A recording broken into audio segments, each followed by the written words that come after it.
السلام علیکم. په دې ویډیو کې به تاسو 50% د خپل بیسیک انګلیش به زده کوئ، یا ځکه چې په دې ویډیو کې چې کوم انګلیش زه تاسو ته وایم د هغه په واسطه به تاسو وکولی شئ په انګلیش کې خبرې وکړئ. صحیح دی؟ نو ډیره مهمه ویډیو ده، تر اخره پورې وګورئ، بیا به تاسو په دغه باندې پوه شئ. او داسې نورو ویډیوګانو لپاره ملګرو زموږ چینل سره سبسکرایب کړئ. نو ملګرو ویډیو شروع کوو. ښه ملګرو، اول به تاسو دلته زده کړئ چې د آی ام مطلب دی زه یم. صحیح دی؟ دا ښکاره هر یو درته وایم او په جملو کې هم درته استعمالوم. انشاءالله تاسو به ډېر شیان په دې ویډیو کې زده کړئ. ګورئ، اول بیسیک شروع کوو. لکه آی ام مطلب دی زه یم. صحیح دی؟ په دې کې اوس موږ جمله جوړو. آی ام ا سټوډنټ. آی ام ا سټوډنټ، زه یو شاګرد یم. صحیح دی؟ دلته موږ اول دا زده کړو چې آی ام مطلب دی زه یم، نو آی ام ا سټوډنټ، زه یو شاګرد یم. همداسې دلته وګورئ، دا خو موږ په پریزنټ کې غږیږو، په حال وخت کې. چې کله موږ په تیر وخت کې غږیږو، لکه موږ وایو چې زه ومه، نو بیا به څنګه وایو؟ I was. I was دې مطلب دا دی چې زه ومه. مثال ته وګورئ، I was a student. زه یو شاګرد وم. زه یو شاګرد وم. نو د تیر وخت لپاره was استعمالو، او د حال د پریزنټ وخت لپاره موږ بیا ام استعمالو. صحیح دی؟ هلته بل وګورئ ملګرو، که زه وایم چې he is، دې مطلب دا دی هغه دی. هغه دی. لکه وایو چې هغه یو ډاکټر دی، څنګه به وایو؟ he is a doctor. he is a doctor. هغه یو ډاکټر دی. بل ته وګورئ، he was. he was دې مطلب دا دی هغه و. هغه و. مثال ته وګورئ، he was a doctor. he was a doctor. هغه یو ډاکټر و. څه دی؟ we are دې مطلب دا دی چې مونږ یو. we are مطلب دا دی چې مونږ یو. مثال ته وګورئ، we are players. we are players. مونږ لوبغاړي یو. مونږ لوبغاړي یو. څه دی؟ نو we are مطلب دا چې مونږ یو. بل ته وګورئ، we were. we were دې مطلب دا دی چې مونږ وو. دا په تیر وخت کې غږیږي. څه دی؟ دا پریزنټ کې، او دا هم په تیر وخت کې غږیږي چې مونږ وو. لکه مونږ چې وو، we were players. مونږ لوبغاړي وو او مونږ لوبغاړي یو. داسې پوه شئ؟ دلته راځو، ټولنه مهم وز دا دلته پکې چې له یو، وی، دی او پلورل ناون. پلورل ناون کېږي چې دوه نومونه وي. څه دی؟ له یو نه چې زیات وي هغه ته څه ویل کېږي؟ پلورل ناون ویل کېږي. له دغه ټولو سبجیکټ سره موږ بیا آر استعمالو پریزنټ کې، او په تیر وخت کې ورسره استعمالو. څه دی؟ دا باید تاسو په یاد ولرئ. او له آی سره همیشه ام استعمالیږي په پریزنټ کې، او په تیر وخت کې ورسره وز استعمالیږي. ښه، دا به تاسو په یاد لرئ. لکه دلته تاسو استعمال هم کو. لکه دلته وګورئ چې وی سره موږ آر استعمالو. څه دی؟ او په تیر وخت کې موږ سره ور استعمالو. دغسې داسې له یو، دی سره هم استعمالیږي. بل له هی، شي، ایټ او سینګولر ناون ویل کېږي یو نوم ته. څه دی؟ نو له هی، شي، ایټ او سینګولر ناون سره موږ از استعمالو پریزنټ کې، او په تیر وخت کې موږ سره وز استعمالو. څه دی؟ نو دا به تاسو په یاد لرئ. اوس راځو ملګرو مخته. هره جمله، دا ټول ګرامر دی. ښه ملګرو، په دې په واسطه موږ کولی شو جملې جوړې کړو. ګورئ، اوس بل د موږ سره I can. I can دې مطلب دا دی چې زه کولی شم. I can زه کولی شم. I can write. I can write. زه لیکل کولی شم. بل ته ګورئ، ما کولی شو. I could دا د پریزنټ وخت لپاره، دا د تیر وخت لپاره ده. څه دی؟ I could ما کولی شو. لکه څنګه؟ I could write ما لیکل کولی شو. زه لیکل کولی شم. I can write ما لیکل کولی شو. I could write. دلته به تاسو دا بیا کوډ استعمالوئ. څه دی؟ نو دې په واسطه تاسو کولی شئ چې په زرهاو جملې په خپله جوړه کړئ دې په واسطه.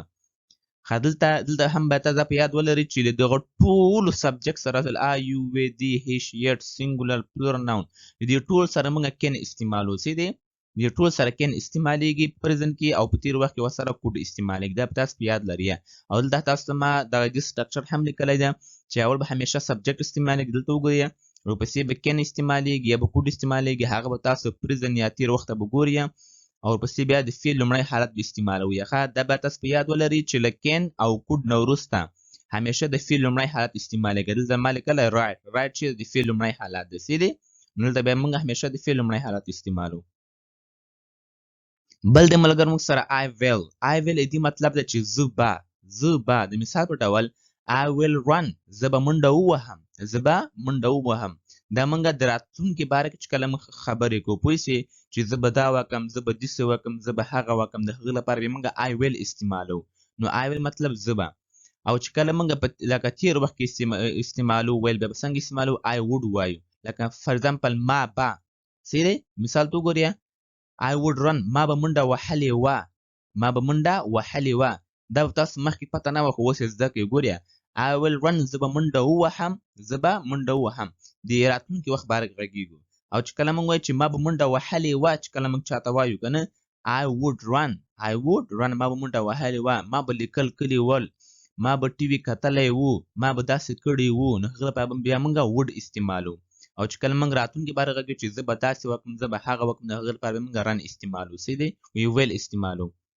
ښه او دا هم له ټولو سبجکټ سره موږ will او would استعمالو. پریزنټ کې will او په تیر وخت کې would استعمالو. څه دی له ټولو سبجکټ سره دا استعمالیږي. دې سټرکچر هم داسې ده چې دلته اول سبجکټ راځي ورپسې will یا would او بیا د فعل لومړی حالت استعمالوي. څه دی نو ګورئ ملګرو دې په واسطه تاسو په ډېر شیان تاسو دې په واسطه کولی شئ. څه دی ډېر جملې تاسو جوړولی شئ د دغه شیان په واسطه. نو دا حتما به تاسو زده کړئ. بل د ملګرو موږ سره should. ګوره I should مطلب زه باید. I should مطلب دا دی چې زه باید. ګوره I should talk زه باید خبرې وکړم. ښه زه باید حتما. ګوره د should او د must ترمنځ فرق همدا دی چې should ویل کېږي چې زه باید. څه دی چې کله موږ وایو چې زه باید داسې وکړم، مطلب هغه کار بیا ته کوې که نه، خو چې کله وایي چې زه باید حتما دا کار وکړم چې تا باندې لازمي وي یو کار حتما به ته کوې، د هغه لپاره بیا تاسو must استعمالوئ. څه دی له دغه should نه دغه must بیا ډېر قوي دی چې کله تاسو یو کار کوئ چې زه باید دا حتما وکړم، د هغه لپاره بیا موږ must استعمالو. د مثال په ډول I must talk زه باید حتما خبرې وکړم. دلته ما ویلي چې I should talk زه باید خبرې وکړم، یا به وکړم یا به ونه کړم، خو دلته وایم چې زه باید حتما خبرې وکړم. I must talk. دا هم دغسې ده چې له ټولو سبجکټ سره موږ بیا should یا must استعمالو. څه دی should هم استعمالېږي او must هم استعمالېږي له ټولو سبجکټ سره. او دې سټرکچر هم داسې ده چې د دې نه وروسته د فعل لومړی حالت به همیشه استعمالوي. څه دی بل د ملګرو موږ سره I might دې مطلب دا چې زه کېدی شي. I might مطلب زه کېدی شي. د مثال په ډول ګورئ I might go زه کېدی شي لاړ شم. I might go. بل د موږ سره I may زه کېدی شي. دې دواړو معنا یو څه د فرق درته وایم. ګورئ دا هم زه وایم چې I may go زه کېدی شي لاړ شم. نو دلته خو دواړه معنا یو شی ورکوي، فرق پکې چې ده. ګورئ چې کله موږ might استعمالو که نه دې مطلب دا دی چې دا کار نه کېږي. فار ایگزامپل I might go زه کېدی شي لاړ شم، مطلب زه کېدی شي لاړ شم خو دا مطلب زمه نه. څه دی هسې وایم چې زه کېدی شي لاړ شم خو زمه نه. 0% دا چې لري امکان نه لري. چې کله زه وایم چې I may go دې مطلب دا دی چې زه کېدی شي لاړ شم، مطلب 50% دا امکان لري چې زه کېدی شي لاړ شم. څه دی نو چې کله might استعمالوي دې مطلب دا دی چې مطلب امکان نه لري. چې لري امکان نه لري. چې کله زه وایم چې I may go دې مطلب دا دی چې 50% امکان لري چې زه لاړ شم. څه دی نو دا دې ترمنځ فرق دی. او دا هم له ټولو سبجکټ سره دا might او may استعمالېږي. څه دی د might سره هم دا ټول سبجکټ استعمالېږي او له may سره هم استعمالېږي. دلته مطلب د I په ځای تاسو he هم استعمالولی شئ، یا she هم استعمالوي، you we they هر یو استعمالولی شئ. څه دی دې سټرکچر هم داسې ده چې دې نه وروسته د فعل لومړی حالت استعمالېږي. دلته وګورئ د فعل لومړی حالت به همیشه استعمالوي.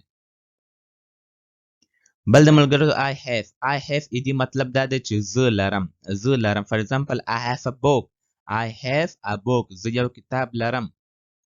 ښه I had مطلب چې ما لرلو، په تیر وخت چې کله موږ غږیږو ما لرلو I had. څه دی فار ایگزامپل I had a book ما یو کتاب لرلو. I had a book ما یو کتاب لرلو. بل موږ سره he has مطلب دا دی هغه لري.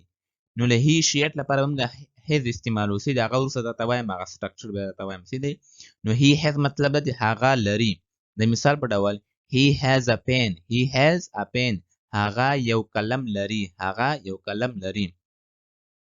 he had a pen هغه لري. نو د he سره هم head استعمالو او له I سره هم head استعمالو. څه دی وروسته درته وایم ګورئ. ښه he had a pen هغه یو قلم لرلو. نو head د تیر وخت لپاره استعمالېږي او has او have د present وخت لپاره. څه دی مطلب د حال وخت لپاره. ښه دلته وګورئ له I you we they پلورل ناون سره موږ have استعمالو. دا باید تاسو په یاد ولرئ. او له he she it او singular ناون مطلب یو نوم سره لکه احمد که یا محمود هر وي له هغه سره موږ بیا have استعمالو. څه دی او د ټولو سبجیکټ سره بیا هډ استعمالیږي. هډ چې دا بیا له ټولو سبجیکټ سره استعمالیږي سیدي. نو دغه به تاسو په یاد ولرئ او ملګرو امید لرم چې په دې کې به تاسو ډیر داسې شان زده کړي وي چې تاسو مخکې داسې امکان لري چې پته به نه وي، یا پته وي او پته نه وي سیدي. نو دا ویډیو سره که په دې ویډیو پوه شوي نه یې دا ویډیو بیا در سره وګورئ او داسې نور ویډیوګان لپاره زموږ چینل سره سبسکرایب کړئ. Thank you so much for watching this video.